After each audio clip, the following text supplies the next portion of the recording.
Днес е националният празник на България и милиони българи ще честват освобождението на тяхната страна от турско иго. Много от тях ще направят традиционния поход към Шипка, който се прави всяка година, за да поднасят цветя, букети и венци пред паметниците на загиналите герои в руско-турската освободителна война, след което ще отидат на някоя хижа, за да друсят кючеци и да се напият. На пръв поглед всичко изглежда прекрасно и великолепно, но не съвсем.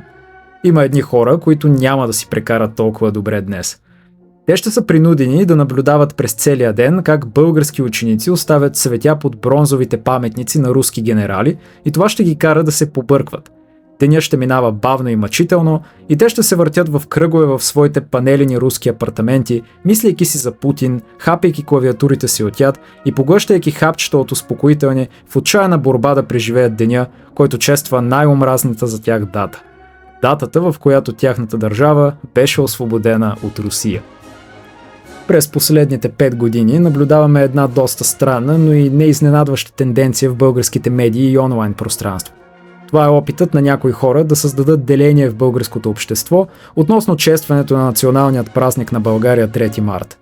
Днес те ще тръгнат по студията и подкастите и ще ни даряват с великото си мнение и познания. Защото кой не би вярвал и не би слушал с интерес велики академици като господин "Аз съм на 40 години и съм девствен" или, например, този Дартак. Тези хора обичат да се крият под мантията на обективният исторически прочит. Но това не е деня на обективността или мидуичтината. Това е 3 март. Големият проблем при тези хора е, че те като че ли не могат да загреят какво всъщност празнуват 3 март. И се опитват да създадат някаква русофилска-русофобска ос, по която да се прави деление. 3 март е празник, в който се чества освобождението на България, а не ден на русофилията. Превръщането му в някакъв спор между русофилия и русофобия е безсмислен и няма нищо общо с това, което се чества. Русофобите не могат просто да си признаят истината и да кажат "Аз мразя Русия и не искам вие да чествате 3 март, защото трябва и вие да мразите Русия". Затова ще трябва да намерят някакъв друг начин, по който да продадат аргументът си пред българите, защо те трябва да сменят националният си празник. Техните аргументи са доста ниско интелигентни, но въпреки това ще се опитам да разгледам някой от тях. Най-честият аргумент е, че Сан-Стефанският договор е предварителен договор и Русия не е имала намерение той да бъде траен. Това е вярно. Русия никога не е претендирала този договор да е траен и е знаела напълно, че е подписан в отсъствието на западните сили, които са искали да наложат своите интереси. Западните сили, конкретно Британия и Франция, не искат Османската империя да се разпадне напълно, защото искат тя да бъде използвана като военен инструмент срещу Русия в бъдеще, както е била използвана от тях и преди това. Русия знае това отлично и знае, че те няма да се съгласят на създаването на голяма славянска държава на Балканите. Причината българите да виждат Сан-Стефанския договор като нещо важно не е защото си мислят, че той ще е нещо трайно, а поради няколко други причини. Първата причина е, че той слага край на военните действия. Сан-Стефано е официалната капитулация на Османската империя. Капитулация, която слага край на бойните действия, които са се водили предимно на българска етническа територия. Това може да ви шокира, но повечето хора не са особено ентусиазирани да гледат как родните им места биват подпалени.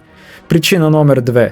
В дипломацията има един важен принцип, а то е да сложиш винаги максималните си желания на масата в началото на преговорите.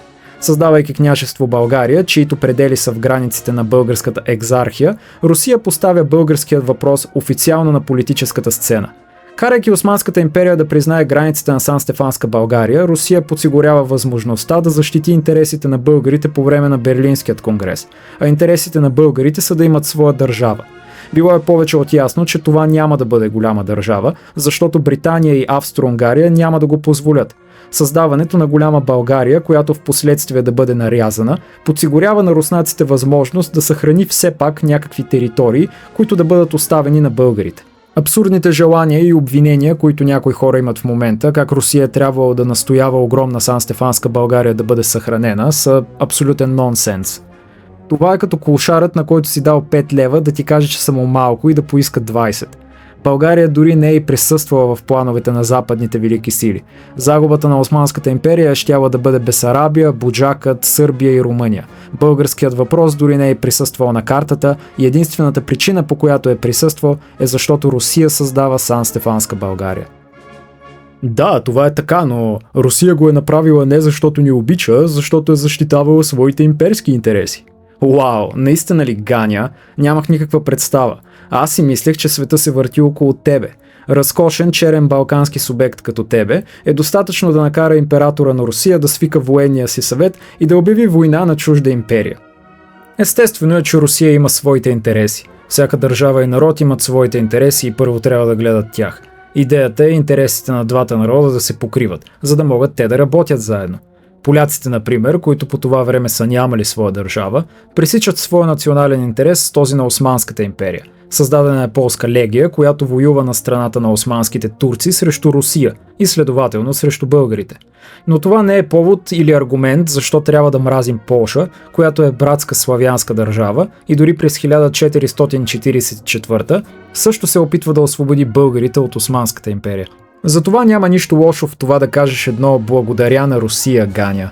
Не е нужно да облизваш целия руски бутуш, както правят едни хора, но една скромна признателност демонстрира благородност и чест, която българите са започнали все по-малко да показват.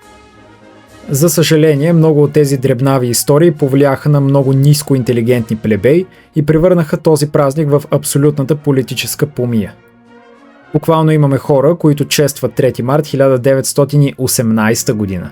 Не знам колко бавно развиваш трябва да бъдеш, за да честваш годината на Втората национална катастрофа. За финал бих искал да кажа честит празник на всички и се надявам в ден, в който чествате миналото, да рефлектирате повече и на настоящето.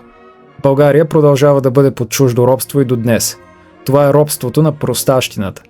Тя се оказва по-унищожителна и от Османската империя. И от нейните окови мисля, че няма кой да дойде и да ни освободи.